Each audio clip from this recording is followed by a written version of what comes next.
It's Wizards versus Lesbians, a podcast for your ears. Hello and welcome to Wizards versus Lesbians. My name is Isaac. I'm Alexis. And today we are discussing Education in Malice by S.T. Gibson. Thank you. Would you like to do the plot or shall I? I'll give it a try. Go for it. So, in this retelling of the vampire novel Carmilla, which we have already covered, Laura Sheridan is a bright young poetry major freshman at a tiny girls' college in Massachusetts. She is from some small town in Mississippi, and she has managed to get into charismatic, mysterious, nocturnal poetry professor De La Fontaine's special seminar, where she has an increasingly kinky and intense romance with Carmilla, De La Fontaine's special protege.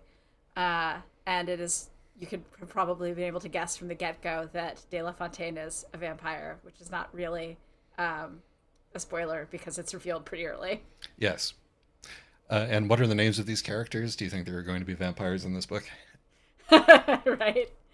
Speaking of names, I think that the extent to which it is a retelling of Carmilla is essentially the names are Carmilla and Laura. The characters are clearly somewhat inspired by them in that, one is blonde and innocent, and the other one is old European aristocracy and very intense. The personalities are actually clearly inspied by. This is true. Although calling Laura innocent is a stretch of absolutely enormous proportion. Well, the thing is that she's read a lot of books. Yes, that's and true. She has a lot of desires, but she does not have a lot of lab experience or understanding of interpersonal relationships. Honestly, this is true. Obviously, given the source material and the podcast and the plot summary that you just gave, there are lesbians in this book.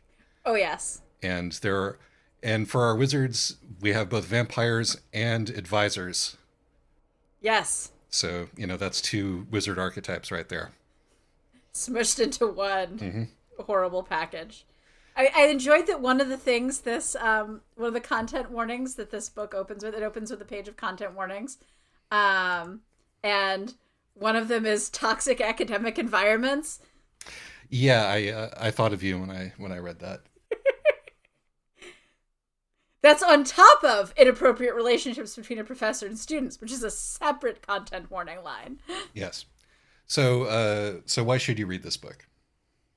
I found it pretty entertaining. It's silly, but it's entertaining.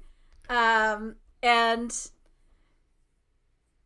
I don't think it's taking itself too seriously. And yeah.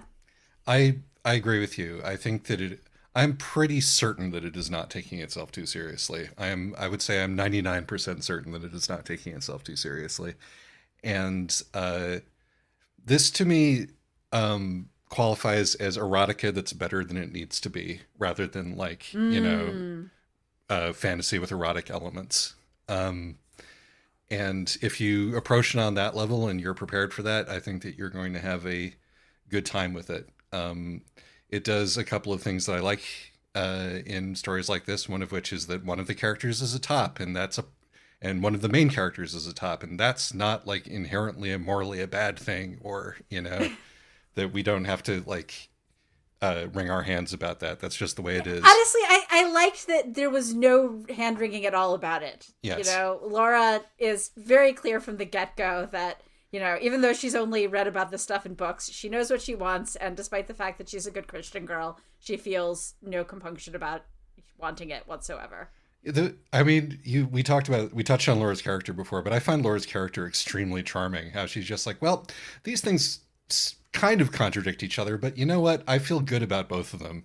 I both want to be, a pioneering female pastor and have kinky BDSM lesbian relationships in which I'm the top. And yes, I don't see any issue with any of this. I do think that And it's not like she doesn't think about it either. She does think about it. She's sort just of. like, yeah. I don't know. I don't actually feel like the book handles Laura's Christianity very well, but we can get into that later. Indeed. I kind of liked it personally, but yeah, no. As long as you don't take the book too seriously or expect it to take its subject matter too seriously, I think this is a perfectly great time. Why shouldn't you read it? So I didn't enjoy it quite as much as you did. I think it kind of falls apart near the end. It can't quite. It really wants to be this sort of indictment of toxic academia, and it can't quite pull it off because it's the problem is that if you add sexy vampires to academia, like, that makes it less depressing. And in a way that, because it sort of heightens the fantasy elements, often speculative fiction is useful for this, because by making things making the metaphor something literal in the world, it allows you to really dig into what, the thing means. But in this case, I don't actually think that it pulled it off. I also think that it didn't handle. It's treating its time and its place and its characters' backgrounds just like very superficial set dressing, and in a way that. But it also keeps wanting to return to them, and I don't think that it manages really to reconcile those things very well. Like, this is 1968, and Laura's from a small town in Mississippi and wants to be a female pastor, and other than the one cool, there's the one super cool black girl, and some other girl's dad is a senator who voted against integration, but like, that's the only thing where race shows up at all in this. So I'll tell you what. My response to that is, like, when I was first reading the book, and I wasn't reading it as if it were a silly, light, erotic novel. I felt similarly. Once I decided to treat it like a silly, light, erotic novel, that didn't bother me so much. And thing two, the setup of like this innocent little girl from a small southern town who is a lesbian reminded me of Daughters of Chaos, or Daughter of Chaos. And when you pulled this up next to that, like... But see, that's setting the bar real low. I know, but that's where the bar was set for me. Admittedly, I read this book before I read Daughter of Chaos. So, but still. But like, no, that's at least setting, this that, I'm sorry, that is setting the bar too low. The thing is, we can get into this more post-spoiler zone, I think. But yeah. But just, you understand where I'm coming from. Yes, it is better than possibly the worst book we have reviewed all year. True. And it handles race slightly better, But it's proffered many of the same opportunities to screw up as that book does, and doesn't, or at least not to the same extent. I don't know. Fair. I mean, I think that your point of view is absolutely fair and correct. Like, so we can get into it more like post spoiler zone. Exactly. But yeah, so I think that why should you read this book? Because it is an extremely silly. It is silly as in doesn't,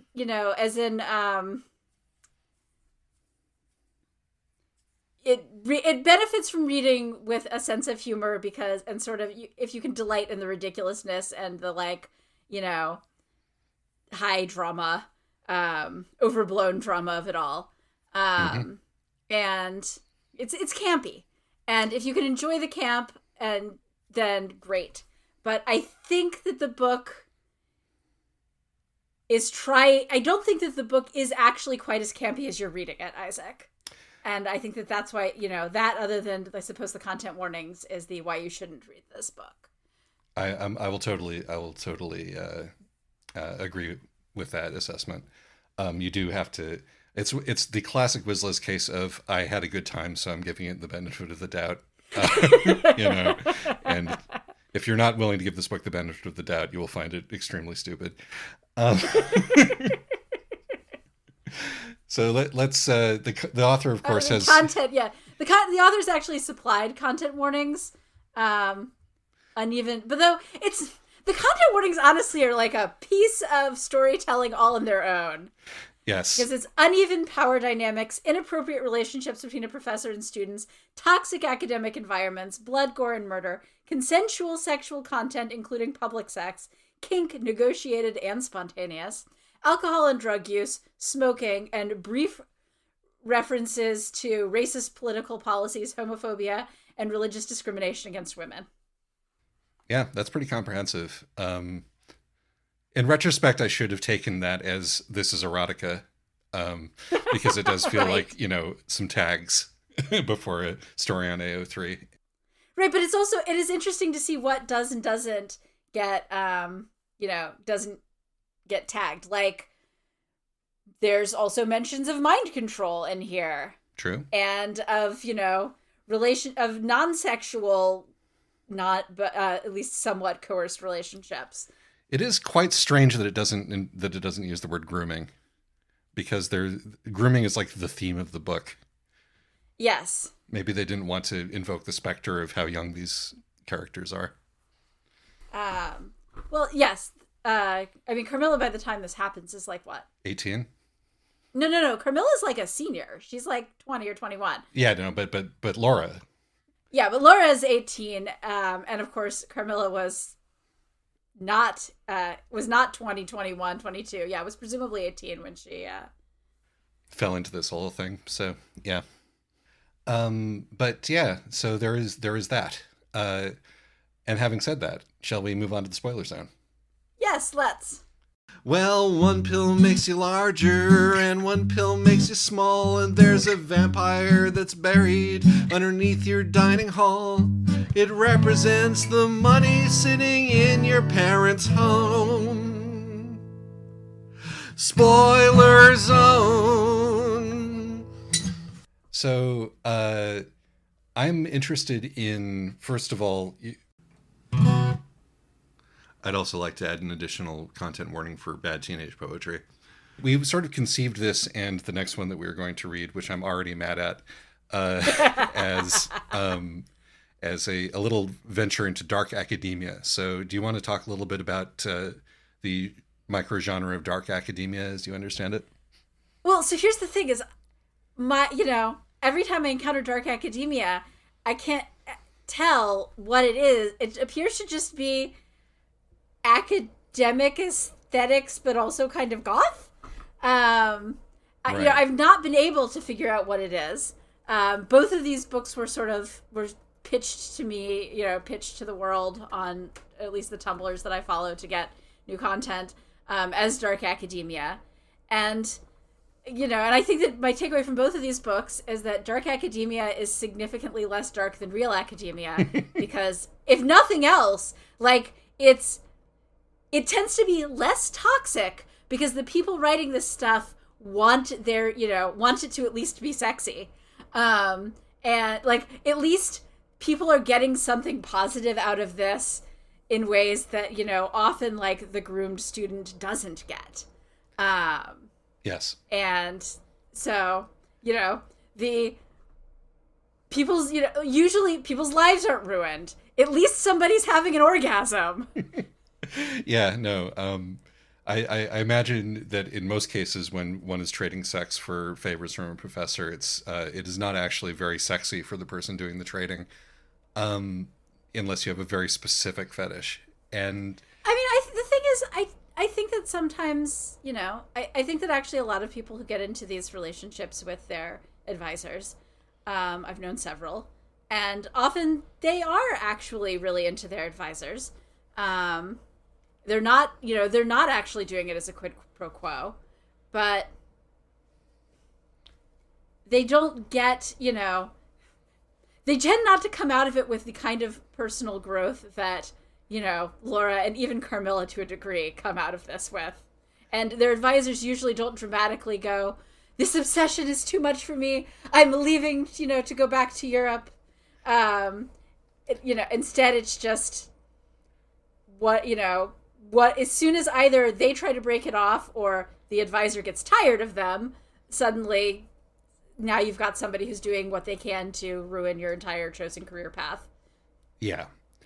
And it's like, well, what they say about not, the problem with workplace romances, but it's like, what if your workplace is so, and what if your career, what if like the number of jobs you can possibly get are so small that you will never actually be able to avoid this person ever again for the rest of your life unless you retrain completely, Well, and what then? And you're making this decision when you're 20, if that. And right, and also, what if, to have any career in this field, you need this person's recommendation letter, because if they're not willing to write you a glowing recommendation, even if you can get glowing recommendations from other people, the absence of their letter could be a decisive factor in you not getting like any career openings, whether that's to get into the next grad program or to get the postdocs and jobs.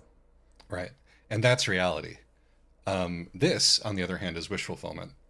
Right. And like, as I said, if you take it as, oh, this is wish fulfillment, then, you can get one kind of thing out of it. But like I was already very firm that it was wish fulfillment by the time that we got to, the sort of the most wish fulfillment element of it all, which is what, the vampire orgy? No, I think that you can probably find yourself the equivalent of a vampire orgy in life if you want to. It's not going to be. It's going to smell worse than this, but no. The real wish fulfillment is like the abuser who like snaps and hurts you and then apologizes profusely and says they'll never do it again, and then snaps and hurts you and then apologizes and says they'll never do it again. Finally actually learns their lesson and never does it again, and it turns out that you can rely on them and they will help you in your time of need. That's the wish fulfillment part. Yes. Well, and I think that actually part of what stopped me from enjoying the sort of campy aspects of this book quite as much as you did is that this book kind of wants it to be both ways. Like, it wants to be like, oh yes, toxic professor-student relationships are bad, and this is, inappropriate, and this is grooming, except not using the word grooming because that would make it too bad to find sexy. Mm-hmm. But it also wants them to be sexy, and it's not that, I'm not trying to say that you can't have something that's like, that isn't eroticizing the forbidden and the immoral, but this book really, it felt like it wanted you to understand that it is condemning this toxic culture. And I don't think you can actually straightforwardly condemn a toxic culture while also eroticizing it. There is an element of trying to have your cake and eat it here, which just generally doesn't work very well in porn. Although honestly, like we do mention it a lot, but The Wicked and the Willing pulls it off. Right. Well, part of the way that The Wicked and the Willing pulls it off is that it really first of all, it really commits to making the things that it thinks are bad really bad. Yes. Even while they're hot, they are really bad. And, the bad endings are not good. And to the extent, and even then, and it also, I think, actually has, The Wicked and the Willing manages to have sympathy for its, sexy abuser villain in a way that does not flinch away from all the ways in which she's awful, right? She never gets any redemption. This is true, yes. But she's humanized, despite the fact that she's a vampire. You get to see the ways in which she is struggling as a woman in the vampire world, while also showing the ways in which being a white woman in colonial Singapore is nonetheless, makes her tremendously powerful. And in this one doesn't want De La Fontaine to be as awful as she is. Yeah, no, you're absolutely right. But the thing, it does, like, before the big moment where it turns out that she was going to, turn her back on her mentor and save her, kitties after all. Okay, just got a jingle in from the future here. It seems to be about John Berryman. It says, "Life, friends, is boring. Well, is it really, John? The great sea yearns. We ourselves flash and yearn. Well, you clearly yearn to fall into it. Mr. Bones and his Negro patois seem embarrassingly adolescent in retrospect. As does so much boomer art that we were taught to venerate. I'm not sure that we missed much when you left. And what was that about? You do get a definite, or at least I got a really definite sense of the awfulness. Oh, yeah. No, that's fair. It's just, I was really part of what did, it was really those last couple chapters for me sort of retroactively turned me against some of the rest of the book, because I was like, you failed to stick the landing so badly. Yeah, no, I think I'm with you on that one. And I, my note on it is okay, so the abuser fixes herself, and you're going to go out and live like a cool, happy vampire life. Like, I don't buy it. I don't buy either of those. But right, the fact that just that she doesn't burn the note from the vampire, from Magdalena, the super powerful Boston vampire, inviting, Carmilla to be her vampiric intern. I guess that's the not standing in the way of her career, sort of. Right. Well, she's like, I was tempted to burn this, in a fit of jealousy, but I didn't. And that's just, I'm like, no, I don't believe that she would do that. I understand that the author is saying she did, and I am not the author, but the author has not convinced me that this character would do that. Yes, and also we're setting the bar quite low again, for decent person behavior, but yeah. But like that in particular, because her jealousy and controllingness is so intrinsic to her character. Yeah. There was nothing in the story up till then that sells me on her having that kind of character moment. I can actually see her murdering her, her own mentor to save the kiddies. Like, I can see her doing that, but, not wrecking Carmilla's vampire career just because she can. Voluntarily relinquishing her hold on the kiddies. Yeah, that's a bit much. And particularly because I do think that up until that point, her characterization is quite good and quite, sort of complicated and interesting. Yeah. I enjoy how inconsistent she is. Even, everything that she delivers in a I'm so grown up and, in a sort of an Akio Otori way. Like, you don't possibly understand, like, the adults, complexities of this situation. And just like Akio, she contradicts herself a lot. It's like, what is youth? Are we fetishizing youth? Are you angry because they want peers? Are you angry because they're with their peers? Are you angry because they're treating you like a peer? Are you angry? Yes. You're just angry. And, like, the important thing is that you don't like what they're doing. Right. Well, and the important thing is that they feel inferior and dependent on you. Mm-hmm.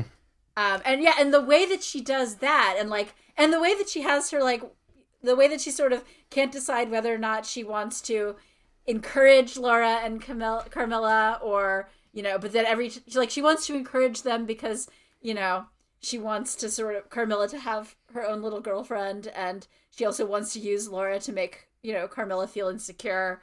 But then as soon as, but every time they actually start paying more attention to each other than her, she pitches a fit. Like, all of that is great. It was really just the last couple chapters that, just a massive score deduction. She can convince herself that, that she's okay with whatever happens as long as she can convince herself that it's part of her plan. Yes. And that it's the version of things that she wanted to make happen. And I really enjoy the detail that, when she's literally, sucking the blood from these kids, which were from Carmilla, which is, of course, as with all vampire books, a sex metaphor. The line that she won't cross, and she says it's the line that she won't cross, is kissing. Yes. No, exactly. Like that was great. Yeah.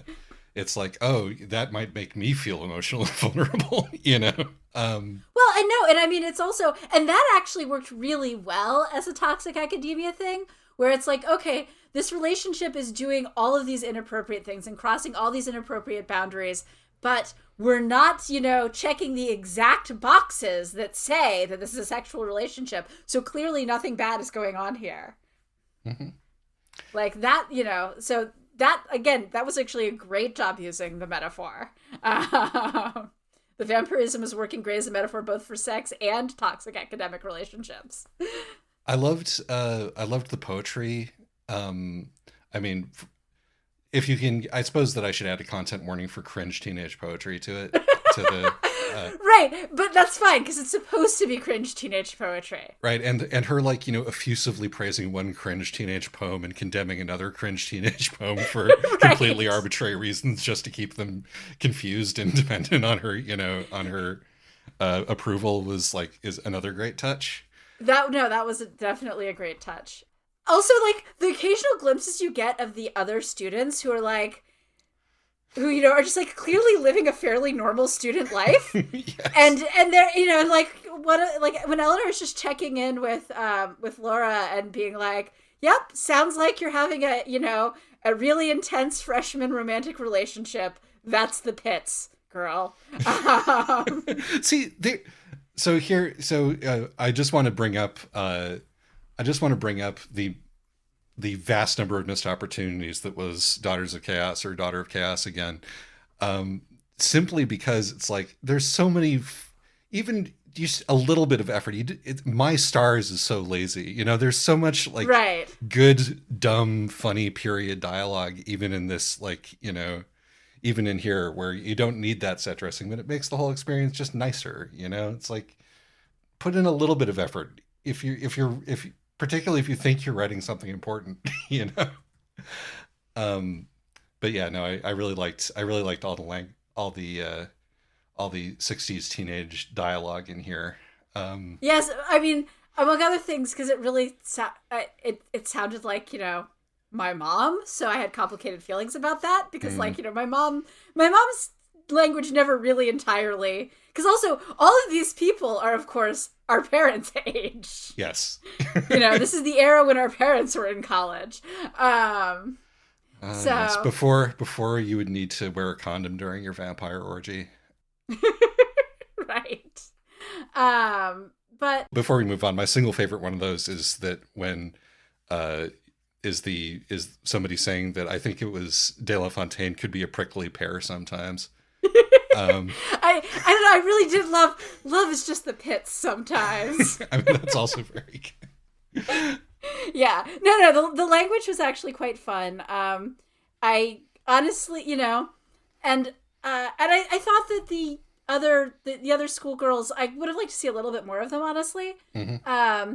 But I thought that the interlude where she goes and spends some time with Eleanor in San Francisco worked really well, because it was this great stepping out, because when you start the novel, it's very 60s and fun and period, and then it immediately becomes this intense lesbian vampire toxic thing, and then you get this brief interlude just to show you that actually the real world is still going on.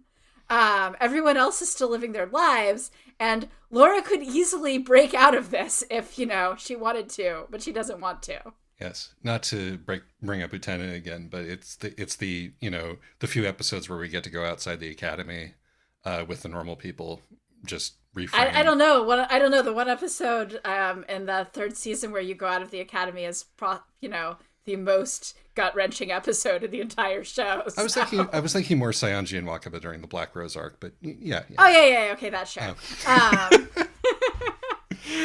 Lieutenant has been required reading for this podcast for a long, long time. So if you don't get these references, it's just your own fault. Take my revolution. But no. I think it's in some ways the opposite of Utena, because in Utena, when you step out of the academy and make things real, suddenly everything gets worse. This is true. Although I have to say that, like, not pun intended, it does look at the 60s through rose-colored glasses. Was that in fact a pun? Extremely.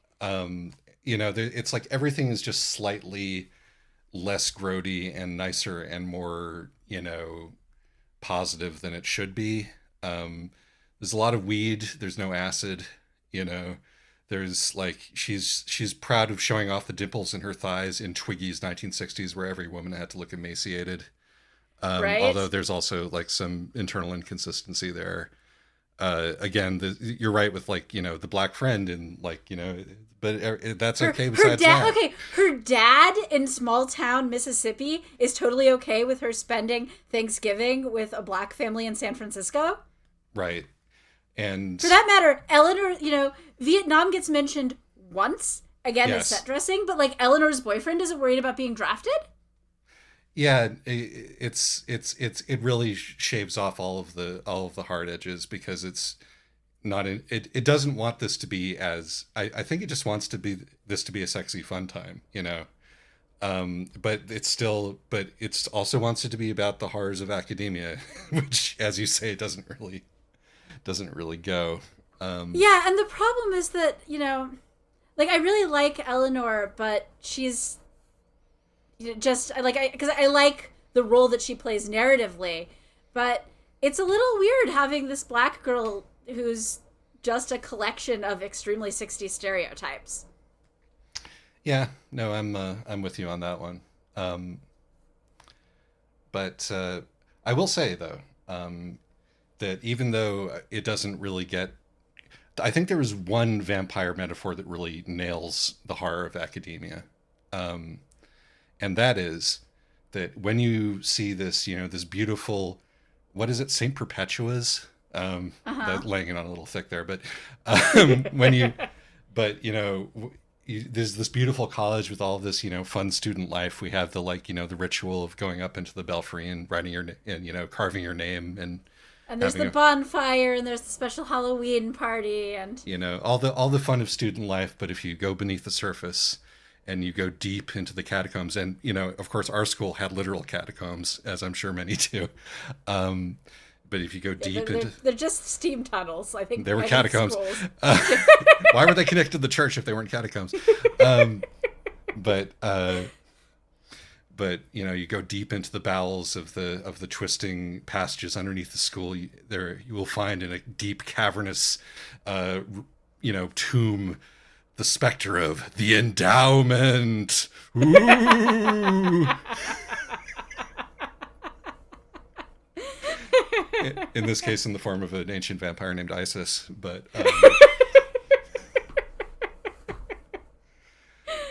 that I liked. It was like, yes, let us think about the money that was behind it, the purpose of the money that was behind it, the purpose of the foundation of this process, what in economic terms the school's actually doing, and that kind of stuff. And even though it didn't touch on it, I thought like there's an immortal vampire buried under this literal ground. Actually, is a pretty neat horror metaphor for that. Yeah. And the whole thing with Isis is actually pretty good. I particularly like that De La Fontaine, is being so mysterious and I can't talk about my past, and then as soon as she sees Laura and Carmilla making out, suddenly she's like, all right, it's time for you to go see the dead vampire, and I'm going to cut Carmilla and have her bleed on her. Fuck this. Just because they were making out, and it's like, well, did you expect them not to make out? You've put these two lesbians, you've made these two lesbians intense artistic rivals. You had to know that they were going to start kissing eventually. Yeah, no, come on, you weren't born yesterday. You weren't even born 100 years ago. You should know how this goes. Right. So shall we talk about the vampire orgy bit? Sure, let's talk about the vampire orgy bit. With its slick folds. Rated F for folds. May contain graphic images of vague skin folds, references to family Mike Hoods, and scenes of strong foldulence. I was expecting that to be I was surprised. I'll put it that way. That that this it turned out that this was like a fun, sexy experience for everybody involved. Um, that seemed like a real left turn for me. Uh, that may, in fact, have been the point where everything kind of went off the rails in terms of the metaphor. I felt like it was also just where the book kind of went off the rails. Yes. It's like I'm going to take my the professor, I'm going to take my 18 and 20-year-old students to the sex party that my friend who is my age-ish throws. Surely everybody's going to have an uncomplicatedly good time here at the sex party. And lo and behold, they do. Exactly. I was like, wow. Gee, okay. You kind of got carried away in that, I think. Yeah. Right, and and like then that is followed by they don't talk to each other for a week or two because De La Fontaine is controlling Carmilla and Laura is just too embarrassed. Mm-hmm. And I can imagine, like, that seemed fairly realistic. That she would be despite the fact that she had a ton of fun at the vampire sex party, that she's too embarrassed now to, be the one to follow up. It is one of those weird, one of those life-changing experiences. I wonder if this is true to our parents' college experience on some level. Did they all go to the vampire sex party that we never got invited to? Boy, are we editing this conversation out. Anyway, so whatever has been edited out, but we will note that, yes, at least my mother did, I think, get at least invited to. She never said whether or not she went. Indeed. I do have something, like, more than just gossiping about, our parents' generation to say about it, though, which is that I think that, like, so in this scene, our hero's virginity is taken before an audience of vampires. And I think that is an interesting scene to write in your erotic novel. Which is for public consumption, I think that's just sort of has an interesting, like, semiotic, like, resonance with the whole project. Because, to some degree, all erotica is public sex. Exactly. You're offering up your idea, at least your idea of what is, like, erotic to you, hopefully, if it's going to be any good, or to anyone. And of course, with all literature, you can't control how people will take it. But, in this case, you're essentially inviting them to jerk off to it. And like, there is this sort of uneasy tension there between, like, how much of this do I like? How much of this is too much? How much, if money becomes involved, or blood in this case, because there's also a transactional element to all of this with vampires. Right.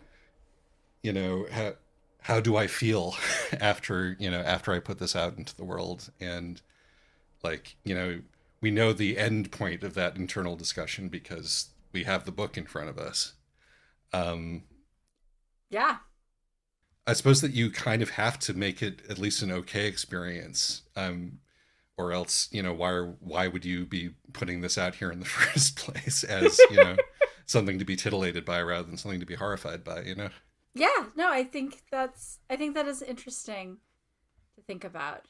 I don't think that this particular vampire orgy scene quite manages to make that semiotic connection. I don't think it's interested in answering those questions, but I just struck me when I was reading it. No, you're right. Like, it is interesting. And I mean, really, one of the things that I do like about this book is that it's not, the virginity issue is not made a big deal out of because Laura has done extensive reading and has done some experimentation, at least with Carmilla. Yes. I do always enjoy the sort of the trope where the blue stocking is like, okay, according to the manual, I'll put my knee here right now. There's always something charming about that. Yes. So I want to talk a little bit about Laura because like I said, I didn't like the way it handled her religiousness, and not her, can I be a kinky lesbian and also want to be an Episcopalian minister? That's fine. I think, she has made her inner peace with that. But it doesn't, she doesn't really pray. It does feel like her religiosity is more a plot point than anything. It's like, it's almost as if the novel remembers that she should go to church like about 3/4 of the way through. Right. And I mean, and the thing is that I think that in some, Laura is clearly somebody, like, this novel strikes me as being somewhat uncomfortable with the idea of, like, really sincere faith. Especially, I think, really sincere Christian faith, where you're really supposed to, like, believe, I think. I say, not being a Christian. But because it does, she's very interested in the church from an intellectual standpoint. And, she wants to be a pastor because she loves ritual. But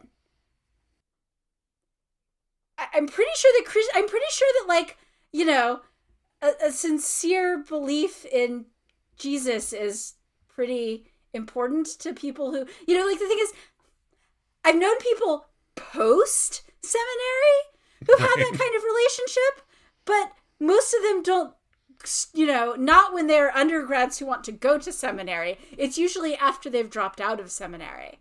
That, they talk a lot about, like, the history and the ritual and, the importance of it in society and things like that. But, she wants to be a minister, but she doesn't pray. She doesn't, and I mean, there's all this stuff about immortality, and she wants to be a Christian minister. I mean, and she doesn't think about Jesus at all. Yeah, I think that you're absolutely correct that is sort of used as set dressing, particularly when there is interesting stuff that is left on the table there. Right, there's so much interesting stuff that's left on the table. Just make her want to be, a female professor. That was still pretty rare, even at this women's college.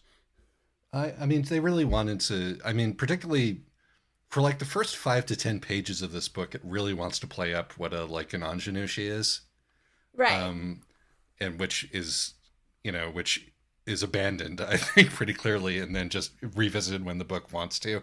Although I have to say that I found her actual, like, day-to-day personality and the way that she interacts with people was consistent, and I enjoyed that. I think that her writing as a character is very charming, but and her voice is very consistent. And I will definitely give this author serious credit for it has switching perspectives, and you always know, when I'd flip through the ebook to a random section, I always can tell which character it is, even if I didn't, see whose name starts off the chapter. Like, that's good to hear. I didn't have the chance to experience that because Camilla talks like an Austrian.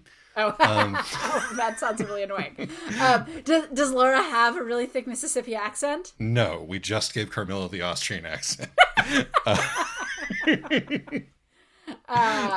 That's probably for the best. I mean, it's a missed opportunity, but probably for the best. I mean, it worked fine. It's like, I experienced crushing depression in Switzerland is a good phrase to say in an Austrian accent. Yeah, no, I'm just sad that they left Laura's Mississippi accent on the table. This is true. Like, the thing is that it opens by telling us that, that she is a Southern Christian girl, and she's really not Southern in any way. Like, she's not even just, like, she doesn't experience any culture shock from people not wanting to smile and make eye contact and nod.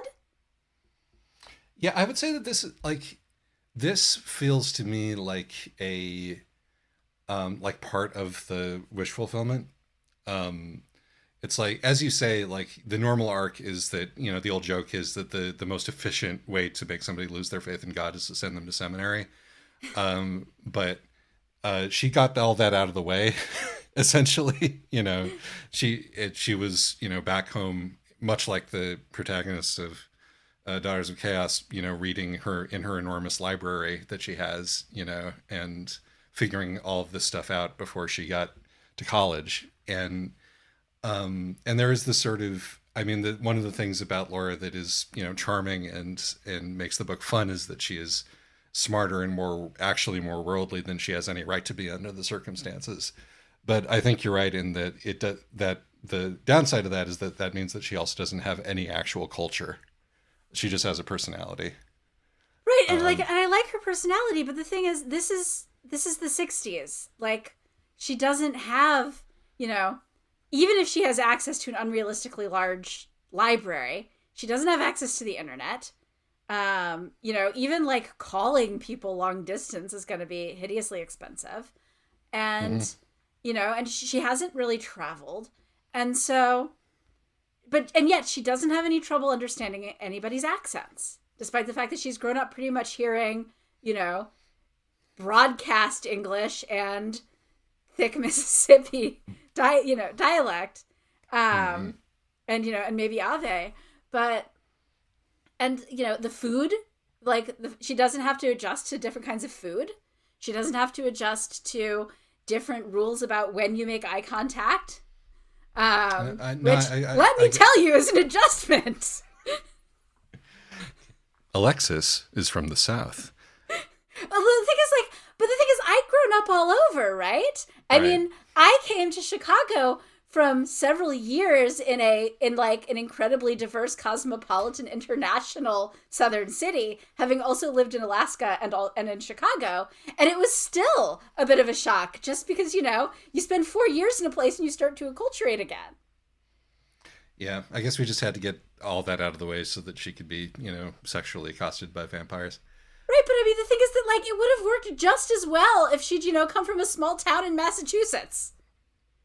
No, you are correct. You are and correct. I didn't like that, I didn't like that all this stuff about her. She is a very distinct character, but it's not in line with any of the things that are supposed to be about her background. There may have been a touch of Scarlett O'Hara in that voice. Or maybe Blanche Dubois. In the original Carmilla, Laura was an aristocrat, so it would make sense for her to be a Southern belle. But the rules of romance say that one of your principals has to be a commoner. So from a little village in Mississippi she became. The ramifications of this decision were largely ignored. Oh, well. The fact that it's the 60s and, maybe she's this radical integrationist who managed to, despite the fact that she asked too many questions in church, maybe she was able to keep quiet about all of her views on, racial equality. While growing, in her small town in Mississippi. I can even believe that, but she doesn't think about it. Yeah, no, you're right. She doesn't think about that. She doesn't think about being Christian. She doesn't think about, she's like, oh, San Francisco is so cool, but sort of in the same way that she thinks, oh, this vampire orgy is so cool. There is, beyond even that sort of lack of a cultural place, there's a sort of deadened response to the things around her that allows her to sort of coast through the plot points of this novel. I think it's actually kind of funny that you would put her in Massachusetts, because she has kind of a New England sort of understatement about her. Exactly. No, that's specifically why I said, somewhere else in Massachusetts. She calls the vampire orgy apartment perhaps a den of iniquity. It's like, this is not a demonstrative person, and she didn't come from a demonstrative culture. And I mean, that is the other thing, is that, this book has a lot of period 60s stuff, language, but she does not talk like somebody from the South. No. That's a high degree of difficulty right there. I mean, the thing is that you wouldn't have to, it's just, like you said, using perhaps, perhaps a den of iniquity. Like, she doesn't have to say, if it was a snake, it would have bit me. But anything would have been nice. Yes, I suppose that is true. I mean, I guess that's why the audiobook didn't give her the accent. Right. But, anyway, this is, I understand this is a lot of complaint for this character isn't Southern enough, and for basically stuff that you can pretty much just pretend, if you just scratched it out of the first couple pages, it mostly wouldn't even come up. But I feel like in that case, don't do it. Yeah. Because, you have this character who's very well drawn. Give her a background that makes sense for her. No, I agree. And like when I started this, podcast off by saying I enjoyed this book, I had a good time with it. That is precisely because I did not ask much of it. As I said before, and like, unfortunately or fortunately, or, on purpose, this podcast is about, seeing how books work. And the more you poke at this one, the less it stands up, for quite a variety of reasons. Yes. Which is not to say. Yeah, which is not to say that I didn't have a good time with it again. Right. And so did I, except for those last couple chapters. Mm-hmm. Speaking of those last couple chapters, and another thing that doesn't really work, there's this sort of like, oh, we're going, the world is spreading out before us. We're going to be a sort of cosmopolitan hipster, vampire and thrall couple. Or possibly two vampires. Or probably two vampires, the way that this stuff tends to work. And I sort of had, the couple in, I've mentioned the Jim Jarmusch movie Only Lovers Left Alive before when we've talked about vampire stuff, because it's, I think, one of my favorite pieces of vampire fiction. I keep meaning to watch that, but we know me in movies. Mm-hmm. The couple in that one is straight, but it's like you could see them becoming that couple. And like the point of Only Lovers Left Alive is the vampires in that movie are metaphors for aging hipsters. Who like keep, no wonder you like the movie so much. Well, they're in the coolest, most interesting places, and they keep befriending and like, using and dumping young people.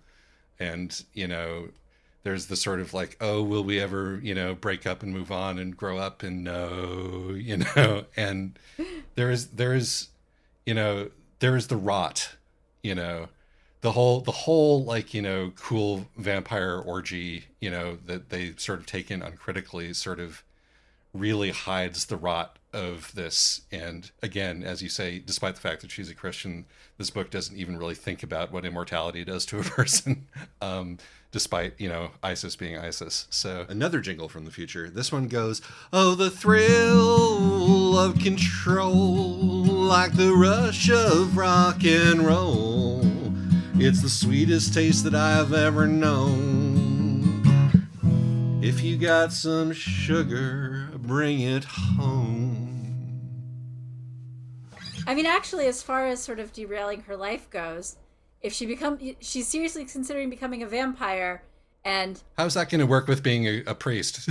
Right. Or and it's just like, she's not going to be able to be a pastor if she becomes a vampire, and it never occurs to her. And that didn't bother me as much, honestly, because by that point, she's so wrapped up in this incredibly obsessive relationship.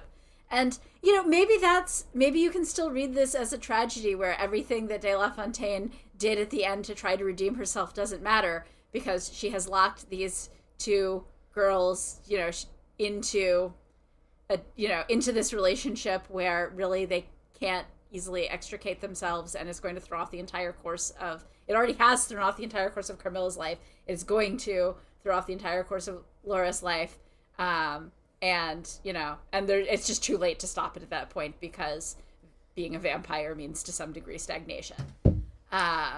Yeah. One thing that, speaking of dark academia, like one thing this book buys into and never really questions is your college experience will determine the rest of your life, and, these are the formative things in the past that set you down. And like, although I made some good friends and, and a fellow podcaster, during college, it has absolutely nothing to do with what my life is right now. And it doesn't have to be anything to do with what anybody's life turns into. So Yeah, I mean, I changed life paths like 3 times during college, and then, every couple years after college until I settled into what appears to be a long-term career. But the thing is that almost works for this book, though. Again, like, if you read those last couple chapters as real tragedy, Sure. which I don't think that the book quite pulls off, because it wants, partly I think it's so bound into the perspectives of its first person perspective, which works pretty well, except at the end when it's hard to tell how book wants us to read these last couple chapters. But I think that actually kind of works with the idea of this vampiric toxicity of academia, is that, because one of the things that makes academia so toxic is that it's this incredibly insular, obsessive world where the stakes are tiny. You think that these are the stakes of the rest of your life. This is setting your life path, and it will either you will mess it up and not have a life path, or you will succeed, and this is definitely what you're doing. And that actually works pretty well for the vampires, right? Because Yeah. being a vampire means, and that particular kind of immortality is about stagnation. You're never going to get to grow or change or age or anything. And so that actually works in that case. Yeah. Ironically, I was so in denial about actually, getting old or aging at all that I refused to take my future seriously. So I kind of came to the right conclusion via the wrong path. Although I wish I hadn't, saddled myself with quite as much debt doing it. But Right. but that aside, yeah, no, you're right. I agree completely. And yeah, no, if you really strain, you can read the last parts of the book that kind of fucked it as a very dark tragedy. But I'm 100% certain the book doesn't mean it that way. The problem is that if you do that, it undoes a lot of. Either way, you can, if you read the ending straight or if you read the ending as a tragedy, either way, it kind of just undermines a lot of everything else that comes before it, which is a little unfortunate, because what came before it, otherwise was, up until then, it does a pretty good balancing act of depicting an abuse, of being like sort of campy, kinky, sexy erotica, and while also being a pretty realistic portrayal of a specific kind of abusive relationship. Yes. Let me see if there are any notes that I wanted to mention that I didn't get to, since we're coming close to the end of the pod. Mostly things that I wanted to mention to set myself up for jingles, which is sorry. Just sandwiching them in here at the end is not going to work very well. You could cut and paste them in. Yeah, I suppose. So they mentioned the dream songs.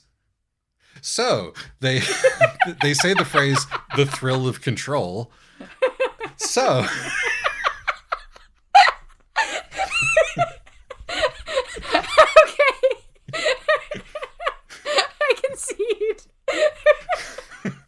That was a bad idea.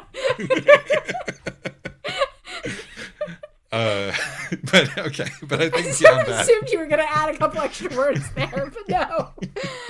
What did you think about the ending? Because the end, where it ends with, is she going to make the choice? Of course she is. Right. I mean, I think that they should have just had her make the choice, honestly. Yeah, but like as a way to end a book, Whatever. Yeah. Yeah, exactly. It's fine. I find that kind of ending a little bit precious, partly because I always assume that it's like, okay, I always assume that it's going to be whatever's most depressing. So, which worked real well for, Colson Whitehead's John Henry days, and worked slightly less well for this one. Yes. Slightly different ambitions. But yeah, no, I didn't mind it. I was just like, well, we're gonna have to end this book somewhere. Yeah.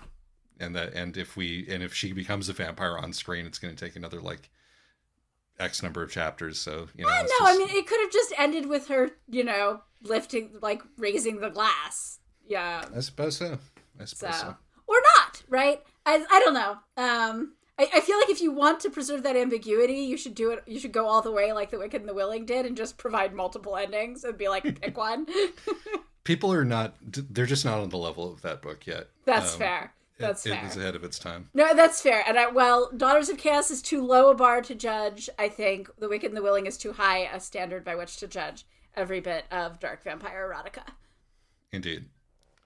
So next time we will in fact be covering A Dark and Drowning Tide, which you are already mad about, which is interesting because I didn't get really mad about that book until near the end. Oh, that's fun. No, I'm already, my nose is already twitching about several things.